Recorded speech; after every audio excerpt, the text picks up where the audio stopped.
Hello दोस्तों, कैसे हैं आपने। आज आपको एक लालची कुत्ते की कहानी बताती हूँ। चलो तो शुरू करते हैं। एक हरे भरे गांव में मोती नाम का एक कुत्ता रहता था। मोती देखने में बहुत सीधा साधा लगता था, लेकिन उसके मन में एक बुरी आदत थी। उसे लालच बहुत था। अगर उसे रोटी मिलती तो वह दो चाहता, अगर हड्डी मिलती तो उससे बड़ी की तलाश में लग जाता। गांव के लोग कहते थे मोती को सब कुछ चाहिए पर संतोष नहीं। एक दिन गांव में मेला लगा था। हर तरफ चहल पहल थी। कसाई की दुकान के पास बहुत भीड़ थी। वही जमीन पर एक बड़ी और रसदार हड्डी पड़ी थी। मोती की नजर उस पर पड़ी तो उसकी आंखें चमक उठीं। उसने इधर उधर देखा, किसी ने ध्यान नहीं दिया, तो वह झपट कर हड्डी उठाकर भाग गया। उसके मन में खुशी भी थी और डर भी, कहीं कोई दूसरा कुत्ता उससे यह हड्डी न छीन ले। मोती हड्डी को सुरक्षित जगह पर खाने के लिए नदी की ओर चल पड़ा। रास्ते में वह बार बार पीछे मुड़कर देखता, जैसे कोई उसका पीछा कर रहा हो।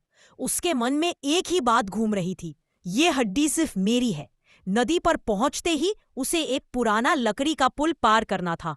नदी का पानी बहुत साफ था और उसमें सब साफ साफ दिखाई देता था।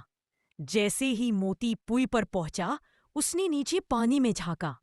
उसी पानी में एक और कुत्ता दिखाई दिया, जिसके मुंह में भी उतनी ही बड़ी हड्डी थी। मोती चौंक गया। उसके मन में तुरंत लालच जाग उठा। अगर मैं उसकी हड्डी भी छीन लूं तो मेरे पास दो हड्डियां हो जाएंगी। तब मैं कई दिनों तक आराम से खा सकूंगा। मोती यह भूल गया कि पानी में दिखने वाला कुत्ता उसकी अपनी ही परछाई है।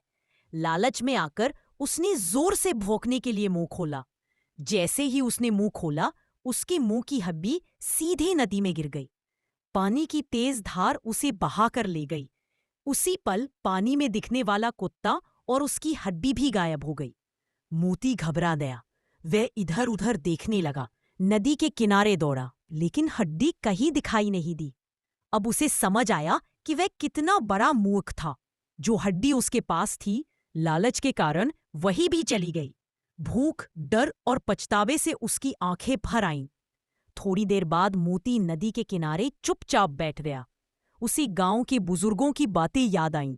लालच इंसान ही नहीं, जानवर को भी अंधा बना देता है। उस दिन मोती ने मन ही मन कसम खाई का। लालच बुरी बला है।